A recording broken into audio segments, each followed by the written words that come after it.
CPI general സെക്രട്ടറിയായി D രാജ തുടരും. ശക്തമായി എതിർത്ത് കേരളം. UP ബീഹാർ ഘടകങ്ങൾ രാജയെ പിന്തുണച്ചു. പി സന്തോഷ് കുമാർ ദേശീയ സെക്രട്ടേറിയറ്റിലേക്ക്. സമ്മേളനം ഇന്ന് കൊടിയിറങ്ങും.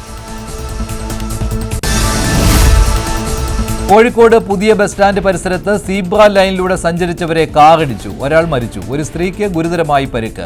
മരിച്ചത് ഉള്ളിയേരി പാലോറ മലയിലെ VV ഗോപാലൻ. ഇടുക്കി കട്ടപ്പന പുളിയൻമലയിൽ ലോറിയും ബൈക്കും കൂട്ടിയിടിച്ച് ബൈക്ക് യാത്രികൻ മരിച്ചു. മരിച്ചത് മുരിക്കടി സ്വദേശി ജോയിസ്. നെടുങ്കണ്ടത്ത് തൊഴിലാളികളുമായി എത്തിയ ജീപ്പ് മറിഞ്ഞു. തമിഴ്നാട്ടിൽ നിന്ന് ഏലത്തോട്ടത്തിൽ ജോലിക്കെത്തിയവരുടെ വാഹനമാണ് മറിഞ്ഞത്. പരിക്കേറ്റവരെ നെടുങ്കണ്ടത്തെ ആശുപത്രിയിൽ പ്രവേശിപ്പിച്ചു. ലഡാക്കിലെ സംഘർഷത്തിൽ പരിസ്ഥിതി പ്രവർത്തകൻ സോണൽ വാങ്ചുക്കിനെ പഴിച്ച് കേന്ദ്രം. വാങ്ചുക്കിന്റെ പ്രകോപനപരമായ പ്രസ്താവനകൾ ജനങ്ങളെ തെറ്റിദ്ധരിപ്പിച്ചു. നിരാഹാര സമരം അവസാനിപ്പിച്ച് വാങ്ചുക്ക്. ലേയിൽ നിരോധനാജ്ഞ തുടരും. പാകിസ്ഥാനുമായി സഹകരണം ശക്തിപ്പെടുത്താൻ അമേരിക്ക. പ്രധാനമന്ത്രി ഷെഹബാസ് ഷെരീഫ് ഇന്ന് വാഷിംഗ്ടണിലെത്തും. ഡൊണാൾഡ് ട്രംപുമായി കൂടിക്കാഴ്ച. അടിമയാകുന്നവർക്ക് സൗജന്യ പുനരധിവാസ പ്രവർത്തനങ്ങൾ ചെയ്യുന്ന സംയോജിത പുനരധിവാസ കേന്ദ്രങ്ങൾ അടച്ചുപൂട്ടൽ ഭീഷണിയിൽ.